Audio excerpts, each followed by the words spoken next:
Assalamualaikum warahmatullahi wabarakatuh.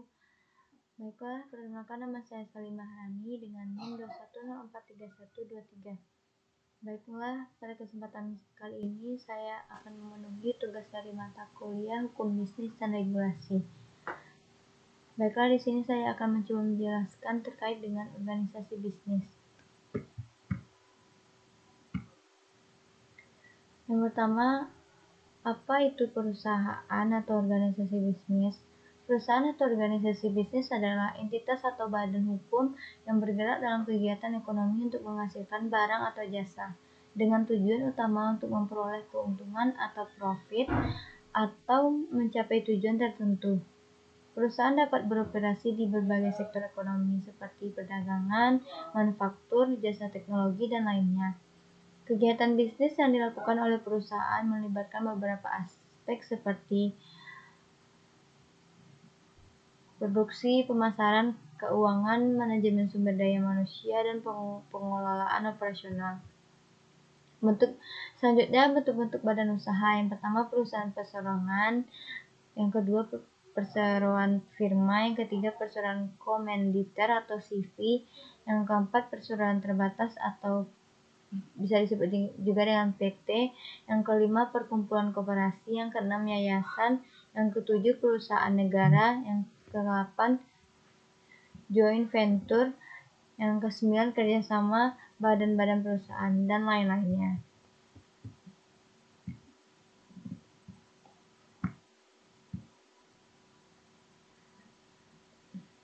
Yang pertama yaitu perusahaan perseroan. Cara pendiriannya mudah dan murah.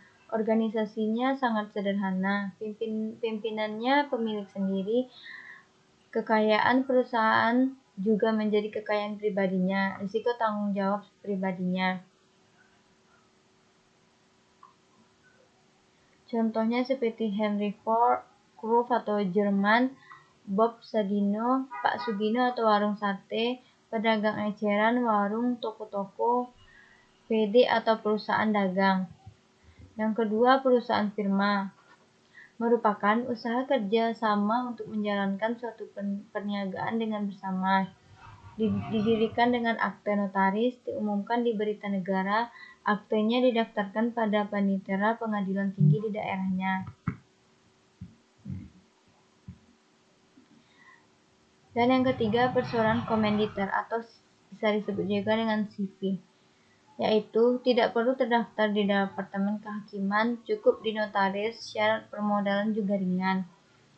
Selanjutnya, aset pribadi peseru aktif atau pengurus akan menjadi jaminan atas tanggung jawab perusahaan. Contohnya, managing partner. Selanjutnya, perseru pasif atau komanditer hanya bertanggung jawab atas sejumlah modal yang disetor. Contohnya, atau sleeping partner.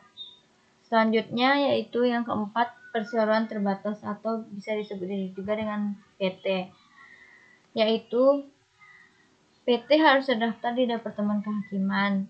Selanjutnya, harta pribadi pemilik terpisah dengan tanggung jawab perusahaan. Selanjutnya, para pengurus PT bertanggung jawab penuh sampai dengan harta pribadinya kepada pihak kreditur atau pihak ketiga.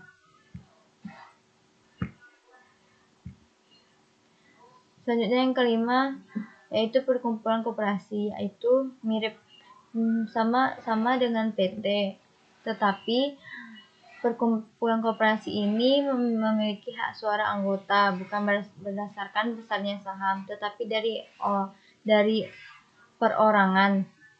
Selanjutnya yang keenam yaitu yayasan, yaitu diperuntukkan untuk kegiatan yang tidak bertujuan mencari keuntungan atau biasanya untuk tujuan sosial. Selanjutnya, tidak dikenakan pajak pada badan hukum. Khusus perguruan tinggi negeri ada BHMN.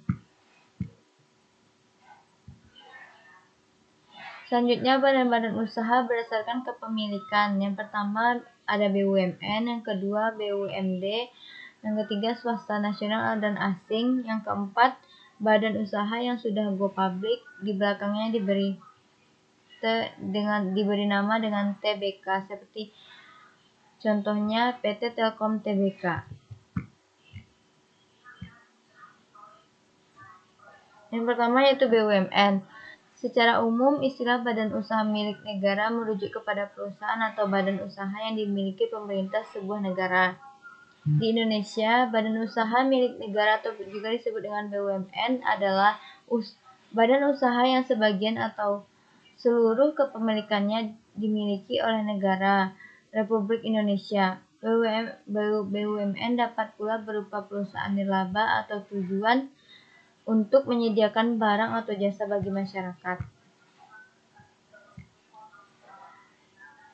Selanjutnya, legalitas perusahaan. Yang pertama yaitu pendirian dan pengesahan badan hukum, yang merupakan dokumen yang dibuat oleh notaris dan berisi informasi tentang struktur organisasi, tujuannya, perusahaan, dan modal yang disetor. Akta ini menjadi bukti sahnya pendirian sebuah badan hukum seperti perseroan terbatas atau disebut juga dengan PT atau CV. Yang kedua, pendaftaran perusahaan, yaitu perusahaan harus didaftarkan untuk memperoleh nomor induk berusaha atau disebut juga dengan NIB, yang digunakan untuk identifikasi perusahaan dalam menjalankan kegiatan usaha. Selanjutnya yang ketiga yaitu ada perizinan khusus, yaitu beberapa jenis usaha yang memerlukan izin khusus yang disesuaikan dengan bidang usaha yang dijalankannya. Contohnya seperti izin lingkungan, izin industri, izin bidang kesehatan, izin di sektor spesifik. Dan yang terakhir ada dokumen-dokumen yang wajib dimiliki. Dokumen-dokumen yang wajib dimiliki oleh perusahaan sangat penting untuk memastikan bahwa perusahaan beroperasi secara sah dan memenuhi semua kewajiban hukum yang berlaku. Dokumen ini juga berfungsi untuk melindungi hak-hak pemilik dan karyawan serta memberikan kepercayaan kepada mitra bisnis, pelanggan, dan pihak terkait lainnya.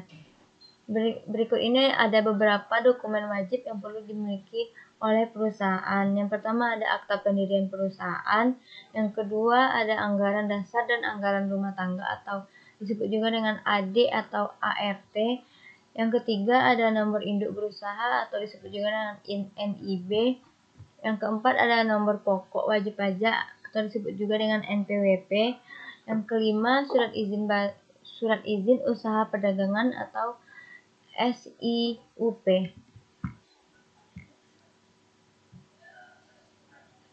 Baiklah, sampai di sini yang dapat saya jelaskan. Mohon maaf apabila ada kekurangan dan kesalahan kata. Terima kasih. Assalamualaikum warahmatullahi wabarakatuh.